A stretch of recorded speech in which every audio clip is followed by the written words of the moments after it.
That's partnership in ministry. Yeah. All right, we'll welcome you here tonight. Thank you for coming. This is the inaugural first annual Christian Formation and Ministry Symposium. And we have an opportunity to dialogue and discuss together about some issues of importance to all of us about spiritual formation, social science, and their intersection. And we have three guests here with us tonight to get us talking about some of these issues. I will be turning it over to Dr. Scotty May, who's going to moderate the session tonight. I'm going to open us up in prayer as we get started. It's great. Father, thank you so much again for an opportunity to discuss ideas that have consequences, Father, for our own personal lives, for the life of the church, for this institution, for our culture. And Father, I pray that you would give us wisdom as we listen and talk and ask questions, and that you would give our panel members wisdom as well as they discuss with us some of the ways in which you have been helping their own thinking along in these areas. And so may we be attentive to the way that you want to lead us and direct us as we're here together tonight. We pray in your name. Thank you. Well, it's good to see you here this evening. Our numbers aren't vast, but that's okay. They're still coming in like crazy. Hello, everybody. Come on in. Some of you were here for the earlier session this afternoon. Tonight there will be a bit of redundancy in the first part of what we're going to do, but then we will follow a similar format. We have some prepared questions for reflection from our group, and then they will discuss among each other. It will be open for you to interact with them. And just as this afternoon, you may interrupt with questions, appropriately so, when they pause, not in the middle of a sentence, please, and ask questions pertaining to the topics that we're talking about. So we had some fascinating discussion that even went over time this afternoon, which was very encouraging, with lots of questions and interaction from students and guests and other faculty as well. So I'd like to start out by introducing you to our panel. Delightful pleasure to, I'll start at the far end, introduce to you Kevin Lawson. Kevin is the director of the PhD in EDD programs in educational studies and professor of CE at Talbot School of Theology. Kevin has many hats that he wears in addition to his instruction. He's done some significant editorial work in being the editor of the Christian Education Journal, which is the academic journal for the evangelical aspect of Christian education. He's also developed and formulated a very significant website called ce20.org, which has 120-some plus Christian educators of the 20th century that have biographies, not bibliographies. They're biographies of these 120-some Christian educators, but included in those biographies are extensive bibliographies about their works, original writings, writings about them. So any of you who do papers on people in the field of Christian education, you want to know that website. So I will repeat it, ce20.org. And Kevin has been the facilitator, originator, and editor of that website. Beside him is my friend Kathy Stonehouse. Kevin's my friend too, but I know Kathy. Yeah, I was hurt this afternoon when you didn't call me a friend. I didn't call you friends, but I call you friends tonight. Thank you. Kathy Stonehouse is the Dean of the School of Practical Theology and the Beeson Professor of Christian Discipleship at Asbury Seminary. I'm cutting short her chair title because I can't say those words right. But anyhow, she has those wonderful positions. Kathy has been involved in the field of Christian education for many, many years, first as a publishing curriculum developer for her denomination, which is Free Methodist, and then she's been writing and researching, and especially in the area of children and their spirituality. One of her noteworthy books is called Joining Children on Their Spiritual Journey, and so it's wonderful to have her part of this panel. And then lastly is Rodney Clapp. Rodney's name is familiar to many of us because we use his books in our courses. Rodney lives here in Wheaton. He also is an alum of our MA in Communications from here at Wheaton College. When there was such a thing, there is no longer such a thing, but he graduated here with that program. His books have been very significant in forming our thinking in various fields, and you can see some of the titles there in your bio piece that you have been given. I learned something new about Rodney this afternoon. He is also a published poet, and his work that has just been received by Christian Century, isn't that correct? By Christian Century is called, I remembered it this afternoon, Learning to Pray from a Dog. That's pretty close. Learning about No, prayer. Lessons in Prayer from a Dog. Lessons in Prayer from a Dog. And it has been highly acclaimed with many emails over about it. And these are from the lips of Jill Baumgartner, who knows a bit about poetry. So that was a piece I didn't know. So this is our panel. And one of the most appropriate ways to start out, to help you know a little bit about who they are and why they do what they do, is for them to explain what drives them, what is behind their passion and the focus of their ministry in what they're doing. So Kevin, if you would start. What did I say this afternoon? We'll say something different now. Okay. Well, Just kidding. it's sometimes hard to trace back all the roots. I'll give you a very short overview. When I came to faith in Christ as a 16-year-old, ended up working at a camp one summer, and my focus up to that point, I planned to go into forestry engineering. That's what I wanted to do. But in that summer at this camp, God told me that people were more important than trees. He wanted me to be involved with people in some way. It took a while to figure out in what way. Eventually, I had a friend who was at Wheaton College, and I got a hold of their catalog, and I saw this major called Christian Education. And when I read the course descriptions, I said, that's it. That's what I want to do. And so I'd only been a Christian for about a year and a half when I headed off to college and became a double major, Bible and Christian education. Had no intention of serving in a church context. God has a good sense of humor. He put me in a teaching position, just an interim teaching position for a year, and used that year, the very things that I was teaching about, to call me to the church.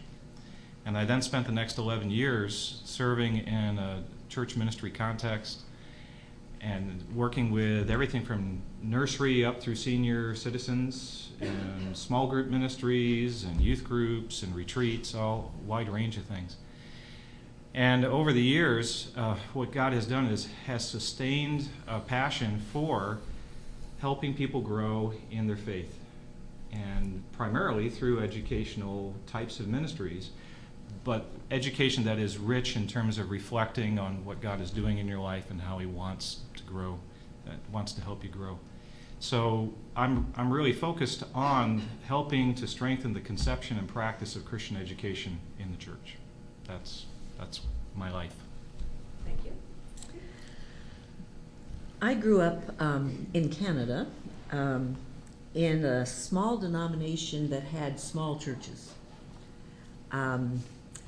Probably the most exciting thing for teenagers in that little denomination was our missionary conventions. Easter weekend, I don't know how we managed it Easter weekend, but we did. And some of the most exciting people were the ones who would come home and tell us what God was doing through their ministry some other place in the world. So out of that, I decided that I was supposed to be a missionary. And I decided the best way to be a missionary was to be a nurse, and so I went, I have my undergrad in nursing. But then I decided I really needed a few more Bible courses than the two I'd had in college, so I better go to seminary. So I went to seminary, and the seminary had only 2 degrees. One was a Master in Religious Education. The other was a Bachelor of Divinity. Now it's a Master of Divinity.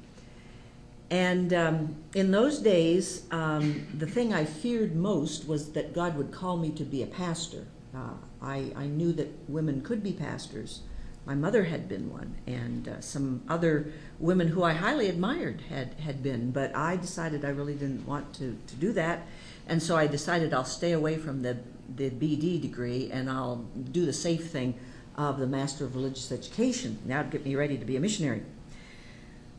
But the longer I studied Christian education, the more excited I became about the possibility of what God could do through the lay people in a congregation if they just had someone to equip them and support them and give them guidance for this amazing ministry. I think it was at my first year in seminary, we had a missions conference, and I don't know who the speaker was, but he was very exciting, dynamic. It was a great sermon. And as I stood to leave the chapel, I said to myself, wow, I can hardly wait to get out of here and challenge young people to get involved in missions. And then I thought, what did I just say? I'm the one that's supposed to be the missionary. And that gave me the clue that God was directing my sense of call and passion. And the interesting thing was, there had been nothing in my life for God to work through to create that passion, because I had never even heard, say nothing of seen, a director of Christian education. And so on graduation from seminary, I became a director of Christian education. I was a circuit riding Christian educator, 3 churches in the city of Toronto. Instead of riding a horse, as Francis Asbury did, through the Kentucky hills, I had a green Volkswagen Bug that took me down the freeways. Spent 2 years in that role, and then began working within the denomination. First 3 years traveling across North America, sitting down, listening to Sunday school teachers, youth workers, talk about what worked and what didn't work and what they wished their denomination would provide for them. An amazing education that they gave to me. Well, I've had a lot of chapters in Christian education vocation, which have finally led to seminary teaching. But I just become more and more excited about the potential and passionate about the need for discipleship, Christian education, spiritual formation in the local church, through the local church. And my passion is to release that potential of the local church through the pastors and Christian educators who go to work in those churches. And I have the privilege of mentoring and teaching them now. What animates me in my work, I would relate to Christian education and formation by saying I'm animated by Christian education and formation through literature. I grew up in the border South, and storytelling was something important in my family and my life from a very young age. And so I loved words very early on, and had in a number of ways a sense of the power of words. And I remember asking my mother when I was in junior high school, what do you study if you want to be a writer or a publisher or something like this? And she said, well, I don't know, journalism, I guess.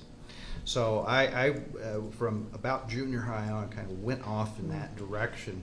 I grew up in the church, and in a very rich church experience, one where generations were crossed.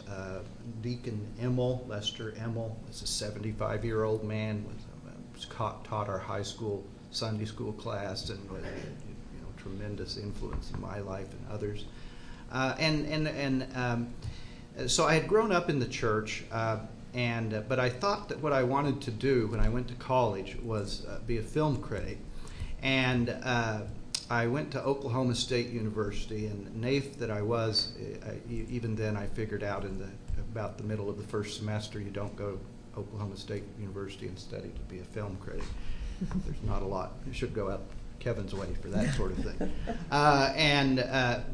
But my faith was being deepened at that time, so I decided to go in the direction of theological and Christian publishing, and came up here and did a graduate degree at Wheaton College in the now defunct communications program. I mentioned this afternoon that I didn't destroy it. It lasted well beyond my graduation from it. But did that largely because I knew that in publishing, networking and being able to do the craft was very important to get your foot in the door and get a job down the line. And sure enough, I got an internship out of in graduate school at Christianity Today magazine, and worked there for a number of years, and then moved into book publishing. So as I say, I am animated by the power of words, and particularly the printed word, to some degree the spoken word, but my energies clearly are poured into still using the old codex form and ink and paper.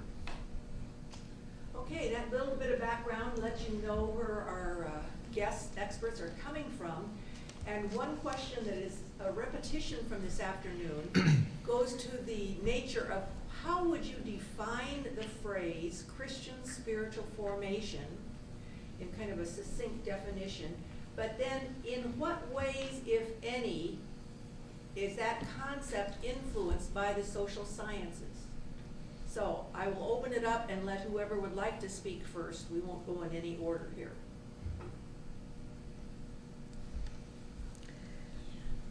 Well, let me pick it up here. One of the things I didn't mention more recently, one of my major passions has to do with children's spirituality. And so when I was working on my definition and pulling things together on that, you might expect I would start back there. Many of the definitions of spiritual formation that you bump into focus pretty much on adult formation. But I would say that spiritual formation is a process that begins early in life, initiated by the seeking love of God, and is nurtured through loving relationships, practices, and experiencing God in the home, and in the faith community. Another bit of amplification on that, it's the eventful process of coming to know, to love, and to respond to God. And here I'm speaking in God as Trinity, becoming more and more like Jesus, secure in God's love, and able to live out God's love for others. Let me just pick up one thing in my bottom part here. One of the very important aspects of how we come to know God is knowing God in God's story, where we enter the story of Scripture not just to learn the biblical facts, but to live in that story, meeting and coming to know God in that whole unfolding narrative. And I see that as extremely important for how children begin to develop their understanding of God and the character of God, not in us naming the characteristics of God to them, but of letting them discover those characteristics of God as they meet God in the story, interacting with human beings and being God. Can I just jump in there to say one of the things that, Kathy, I really like about your definition is that your definition of spiritual formation emphasizes God's precedent or precedent action, that God is seeking, and then our spiritual formation is a response to and an engagement from that. And I just wanted to mention that I think that's an important facet and a salutary facet of your definition. Might you call that the wooing of prevenient grace? Kevin, do you have anything to add? Sure. I've got three words that are kind of a key to my perspective: intentional, nurture, and voluntary. And they're focused on helping somebody else in their spiritual life in terms of health and vitality and growing maturity. And that growing maturity is assessed by looking at the character, the person of Jesus Christ. And this has to be intentional. And I want to talk about how the social sciences relate to these. When we think of it as something intentional, that means that I've got something that I think another person would benefit from.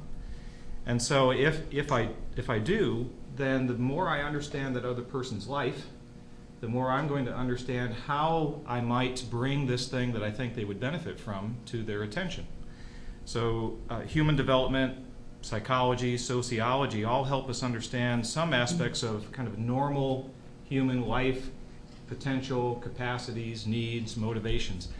And so that can help me insight into the person that I think may benefit from some intentional focus on their spiritual life. It's also nurture that can be formal and informal efforts to encourage a responsiveness to the Holy Spirit through the means that God has provided, which can include education, community life, help in a time of crisis. Those are all times where God works with us, meets us, and we can be intentional of coming alongside and encouraging that process. And then also voluntary. It's important not to violate the personhood, this person who's been created in the image of God, and so I need to understand something about the difference between education and indoctrination. So trying to study in the social sciences to better understand what helps promote a healthy growth of learning. Again, educational psychology is one area that gets explored to assist with that process. And that can also help me reflect on my teaching so that it's not becoming something that's violating the personhood of the one that I'm attempting to minister with. Okay. One other thing I wanted to interject here that I failed to put in my introduction is that we have been in dialogue since 8 o'clock this morning in almost back-to-back sessions this entire time. And I came up often 2.5 minutes to be here today. Rodney came 7 to 8 minutes to be here today. Kevin came from California yesterday via Kansas City, where he became a temporary resident, living in an airplane for 7 hours on the tarmac in Kansas City. Kathy did not. She got to stay at home all day yesterday, but she had to get up at 3 o'clock this morning in order to be here. So there has been intense dialogue and intense effort put forth here to have these conversations, and I just really appreciate what's been going on. I'd like us to focus just briefly on what is seen by many as a linguistic shift, and here again, how the social sciences may have influenced this linguistic shift from what used to be called Christian education, and in some places still is, into what we at this institution are calling Christian formation and ministry. What is your take on what is behind that? Do you think this is a significant shift, or might it be just a passing fad? So any of you would like to speak to that? Well, let me venture out here. I think Kevin is going to be able to tell us very specifically where this language of education and formation shifted. I speak from outside the discipline, and my hunch is, and I wonder if there's anything to this, that part of the shift to the language of formation is one of being concerned for a shift from what was understood was a predominantly rationalistic and cognitive approach to one that's more holistic. And now that's not, you would of course say that's not a fair definition of education, but my hunch is that sometimes it's been understood that way. And so I wonder if part of the shift to the language of formation is to bring in that more holistic emphasis, and including the cognitive, but bringing into play the emotional and this imagination and so on. Is there anything to that? I think you're probably right. You know, we're in a field that's in flux. There's 230-something programs across the U.S. and Canada preparing people for work in this broad field of Christian formation or Christian education. Many of them are very focused: children's ministry, youth and family. Others are very broad: Christian ministry, very broad, and yet when you look at the coursework within those programs, it's heavily oriented toward educational ministry.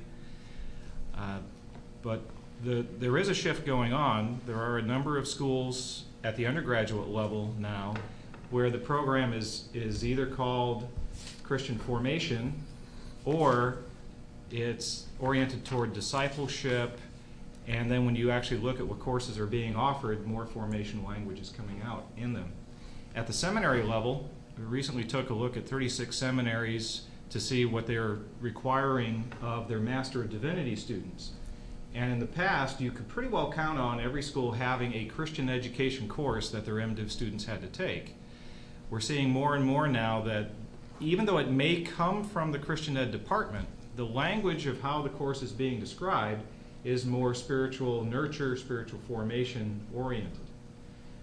So there's a new way of looking at things and a new umbrella, you could say, of understanding this whole area of ministry. I would argue that the roots have been there for decades. If you look at some definitions of Christian ed from the 1930s and 1940s, you see very heavily a focus on the spiritual growth and transformation of the individual. And when you look at spiritual formation language today, heavy emphasis on the spiritual growth and transformation of the individual. It's just that in the past, it was primarily viewed through educational processes, but they were processes toward an end.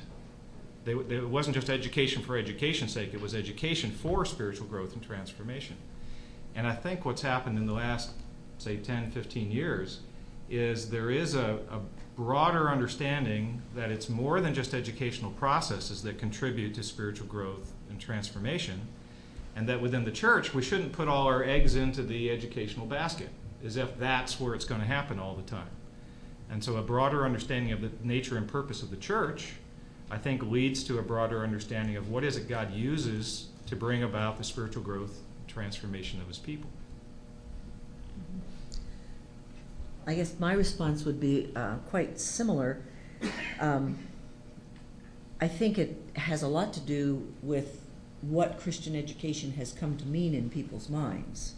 Like you were saying, Rodney, the cognitive focus. And I think, somewhat related to Kevin's, it's been tied largely to one program, Sunday school. So it has come to have a very narrow meaning, whereas people who want to keep the term would say, but education means so much more than that. It's the drawing out, and it's really a formative word. But we have failed to understand that fuller meaning of education. The other part of the question here was, is the shift to spiritual formation just a fad? And my response is that depends. And I would say, again, it's a semantic thing. And it depends on whether or not people understand formation as this encompassing all of the various elements that are essential for formation and for maturing in a life of faith. And I think one of the things that will happen if we go formation that is mainly affective, we're going to have the pendulum swing where people are saying, wait, there's something to be known here. So can we do a better job of communicating that Christian formation does have to involve the cognitive, the affective, the personal, and the communal formation? Another thing that I think some people think in terms of spiritual formation or even Christian formation as a very individualistic thing. It's all about my own private, and here I'm not saying that is what it is, but we think of it as the private disciplines or getting my spiritual director, sort of the one-on-one. And so that's why I'm saying we need to have both the personal and the communal. I think another piece that will make a difference as to whether it's a fad or not is whether this bigger meaning, this full meaning, this rich meaning of spiritual formation, Christian spiritual formation, is owned by leadership in the church. And do they understand the full-orbed meaning that we would have in it? I think we're dealing with needing terminology that gives this dynamic, holistic meaning. And I think there are three words floating out there, and actually, I haven't said this today, but we're wrestling with this within our own department. There's formation, it's all Christian, whatever, formation, education, and discipleship. And which of those semantic combinations will people embrace in that deep, rich, dynamic meaning, I think, will make the difference as what language we use. As a theologian, I can speak a little bit to the theological background and academic theology, and I think that in as much as that's had an effect in Christian education and the teaching of it, a very important element of the shift to formation language, or something close to that, has been the focus on what's often called virtue ethics, and the whole understanding that we are Christians as well as whatever else we are by virtue not only of our convictions, by virtue of our convictions, but also our practices, what we the rituals and other social conduct that we participate in. And Alasdair MacIntyre's book After Virtue would be emblematic. I think 1981, the first edition of that was published. But that certainly in theology, that shift has been very strong. Not the only stream by any means, but has been a real element that has caused people to reevaluate formation, whether they use exactly that language or not. And again, I think to the degree that then plays into Christian education, that some of the theological interests there in the academy, the guild's theological interests have had an effect. If I can give kind of a negative aspect to it, I think in my generation, we were in many ways enamored with what we could learn from social sciences and apply to the process of teaching in the church. So one of my courses in my doctoral program was on effective teaching research, and it was the best faculty-student ratio I ever had. It was 2 professors and me meeting together, doing readings. And at one point, my goal was to do a PhD program in educational psychology and to bring the very best of what we know about how people learn and how to teach, and to bring that to bear in the practice of the church. That was the focus of my goal. And I think as time has gone on, we've recognized that we have oversold the social sciences in terms of what they can do for us. They are very helpful. They can give us a lot of insights into people and how people learn, how people grow, what things are helpful to do with a hyperactive 7th grader. You know, there's different things that we can learn through that kind of study. But it has proven also to be limited in what it can address. And we recognize that what's going on when we interact with people, it's more than just a normal teaching learning process. That God is at work in the life of the person before they show up. They're at work in our lives as a teacher. They're at work in the process as we are together. And you can't explain all of that by the social sciences. And in many ways, if you look at the history of doctoral programs in evangelical schools in the field of Christian ed, a lot of them started in the 1980s, some a few years before, and they were almost all oriented to the social sciences. Dissertations were empirical research, and I think it reflected some of the spirit of the times, but even those of us who have come through that have said, okay, that was very helpful up to a point, but what we're missing is on the theological reflection. We're missing the kind of time and effort to put into understanding from God's perspective, who are we, how do we learn, how do we grow. I was convicted a few years back. I had a sabbatical, and it hit me. I had never worked through the scripture to see all of what God had to say about teaching and learning. And I kept thinking, all right, I'm 44 years old. This is 7 years ago. 44 years old. I've been in church ministry for 11 years. I've been teaching Christian education for a number of years. Why have I never done this? Why is it that this seems like a foreign task to me compared to what I have been doing?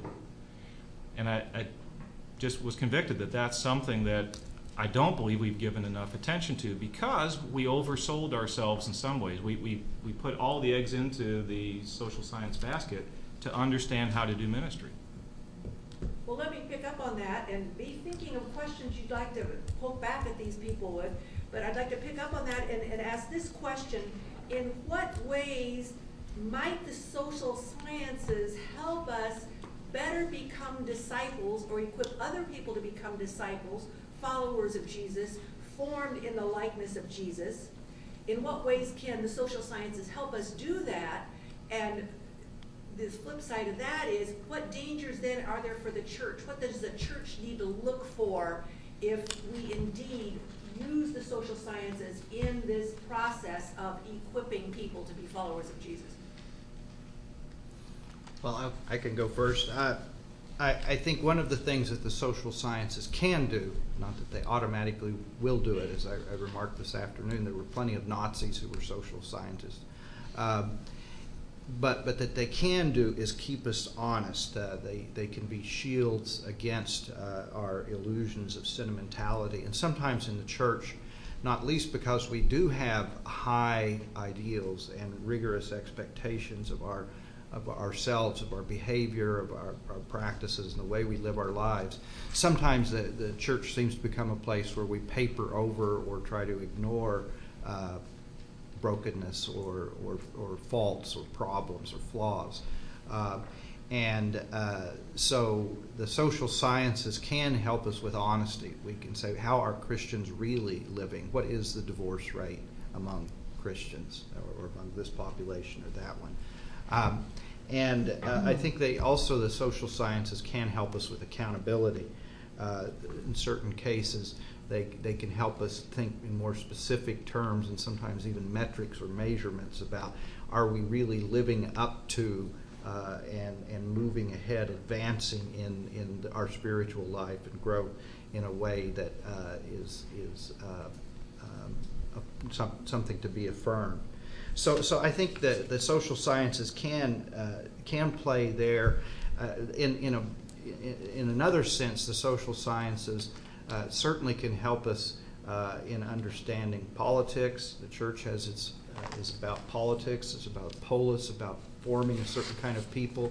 So we have something to learn from engagement with political science. We've learned a lot from anthropologists and others who are helping us to look at the cultural background of the New Testament times, Palestinian Judaism and Christ and Roman situation. And that's enabled us to think more, in some ways, more incisively about the situation that Jesus Christ lived and Jesus of Nazareth worked in, and then what the things that he did meant in that kind of context. So there's a number of specific ways that the social sciences not only can, but have, I think, played a salutary role, and that has worked at an academic level, but as we were mentioning, I think this morning in one of our earlier sessions, I think it's it's filtering down to a more lay level or popular level now. You see things like InterVarsity Press published in 1994, the InterVarsity Press Bible Background Commentary, New Testament. And so it's just that kind of cultural background that I'm talking about.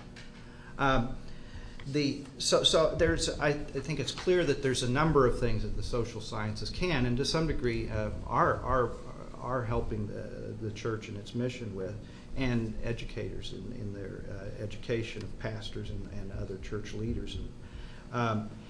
The danger of the social sciences it comes along the lines of reductionism, focusing on mathematical metrics and thinking that you can reduce everything to discrete quanta, and that's going to tell the whole story about someone.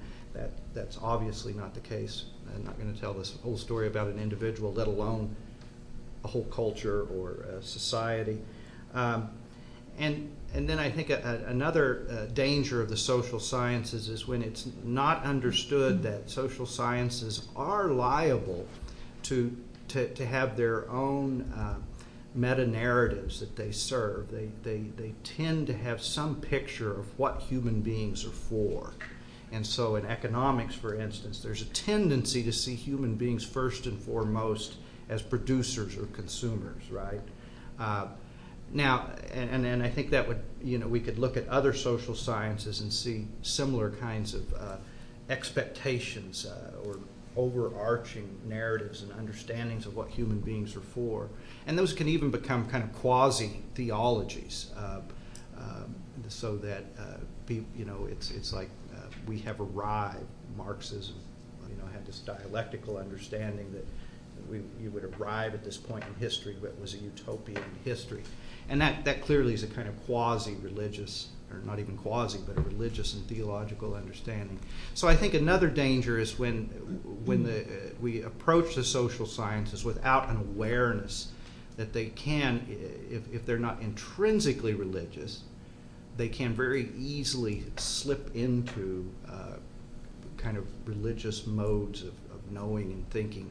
And as Christians, we have to be aware of that, and then theologically engage those quasi-theologies from a Christian standpoint.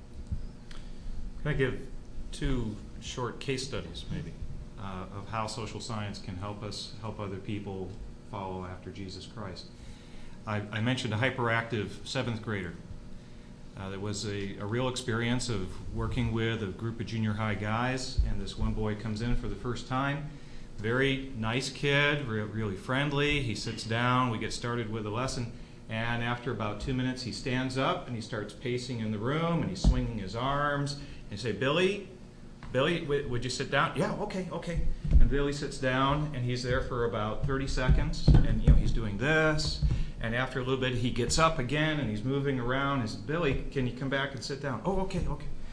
Well, I can imagine if I went on in my ministry with Billy without any understanding of attention deficit and hyperactivity, that I would begin to see Billy as a problem. He's a problem to be solved. Why? Because he's interfering with my youth group. And I have to figure out either a way to get Billy to sit or to get out. It would be very easy to have it fall into that kind of a decision. When I take the time to look at and understand about attention deficit and hyperactivity, it helps me develop what David Elkind calls a sympathetic understanding for the child, in this case, Billy. And to begin to think more in terms of what does Billy need. Billy's not being disruptive on purpose. This is very hard for Billy. And he wants to be here. Billy wants to be here. He likes what we're doing. He wants to learn and grow. So how do I design what we do in a way that helps Billy participate and also does not tie him down, but helps the other kids gain some appreciation for why Billy is not always sitting with the rest of us? And so that's just one little example where if I don't have that understanding, I can interpret Billy's behavior and how I'm to approach Billy in a very different perspective. A second, in terms of how, in thinking about how to help people. Kevin, he could be called sinful or disobedient Oh, yeah. very easily in some settings. Yeah. I just want to interject. Mark Twain had some sagacious advice on what to do with it. He said, when your son turns 12 years old, put him in a rain barrel and feed him through the knothole. When he turns 16, plug up the knothole. Yep. How do you go on from there? Case study. Second case study. Just how many of you are leading a small group Bible study of some kind? A whole bunch. Okay. How many of you have, in the course of preparing to lead that, how many of you have ever looked at a book on how to lead small group discussions? A few. Okay. If you go to many Christian publishers, IVP for example, and you will find books on how to lead small groups. And those books draw on both biblical wisdom and they draw on what we understand of small group dynamics, what helps people as you're posing questions, what helps them to think about them, how do you formulate questions, how do you lead a discussion without overwhelming the students or overriding them in some way. And so there are many aspects of our ministry that, if we stop to think about it, are indeed informed by some aspect of social science. Small group behavior, how to question and answer method of teaching. Both of those play in if you're going to have a small group study. Those are beneficial fields of study that inform, and in some ways it's, I forget the exact term, but it's something like pillaging the Egyptians. Somebody may help me with the exact quote on that. But the idea is that there are riches to be mined that you can take and put to good use. And many of the social sciences have that. They have riches that can be mined, but they aren't the answer. And one of the dangers is when we begin to see our ministry strictly in terms of normal human behavior and methodology, as if somehow, it's kind of returning to deism. Somehow God has kind of wound us up, turned us loose, now he's off somewhere, and if we just learn human dynamics properly, we'll be able to bring about spiritual fruit. No. God has to be presently active to bring about spiritual fruit. But we can learn something about human processes to help encourage people to be open to that and to pursue it together. Kathy, did you have anything? Here's a question. Yes. Yeah. As I'm listening, it strikes me there's something vaguely unsettling about this. As an anthropologist, I'm interested in the conversation, to be sure, and it's an odd position that I find myself in of like, well, what do I bring to spiritual formation, or how can I give you something for spiritual formation? And of course, it sort of makes it, puts me at a remove, as if my discipline is sort of a tool for another department or something. And I don't know exactly how to articulate the disquiet that I feel, but one of the things that strikes me is that in thinking about your question, Scotty, about the shift from Christian education to Christian formation, and then Kevin, you responded about how this focus on sort of individual development comes, of course, from developmental psychology. And there's a great deal of developmental psychology in Christian ministry and formation. Certainly at our department here, we've got several developmental or clinical psychologists in the department. At the moment, no sociologists, no anthropologists, political scientists, or economists, right? It does seem to be fairly dominated by developmental psychology or psychology in general, as opposed to other social sciences. And it strikes me that there's more to social science than just methodology. It's not simply tools for the sake of activities or for the sake of work that to be done, but rather it's perspectives that I feel like as a Christian anthropologist, I don't do anthropology so that somebody else can take it and go do something else. I'm a Christian who's doing anthropology, and of course there are non-Christians who do anthropology, just like there are non-Christian education people who do non-Christian education. And I don't know that there's any non-Christian spiritual formation, but you can imagine it. I mean, there certainly is, sort of analogous kinds of things.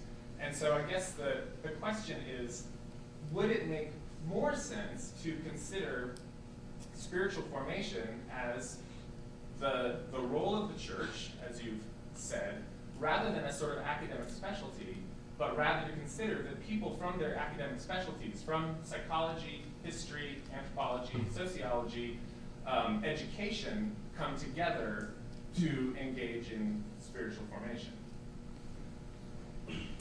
Part of it is how the question was framed to us as we came. In fact, the original wording was the marriage of Christian formation and the social sciences. And so I guess coming at it the angle that I am, I'm looking at the task ahead of us of spiritual formation, saying, all right, so what's the potential beneficial relationship between various social sciences that might help in that process? And so it is coming at it from that perspective. Let me turn it around a little bit, something that I shared this afternoon, and I'll keep it brief for those who heard this earlier. What we're called to do in terms of the two highest commandments are to love God and to love our neighbor. And loving God also involves knowing God. He desires that we would know him, and in knowing him, love him. And when I'm called to love my neighbor, part of what Christian education or Christian formation is all about is saying, God desires that this person would know him and would love him. And one of the most loving things I could do is to help that person better know God and love God. Now, how am I to do that? And Scripture gives us certain insights on that. But if I want to know this person, this is what social sciences is all about. It helps us gain insight into human experience. And the more I understand of human experience in terms of normal patterns and special cultural patterns, the more effectively I can consider this task and say, all right, if I'm going to help this person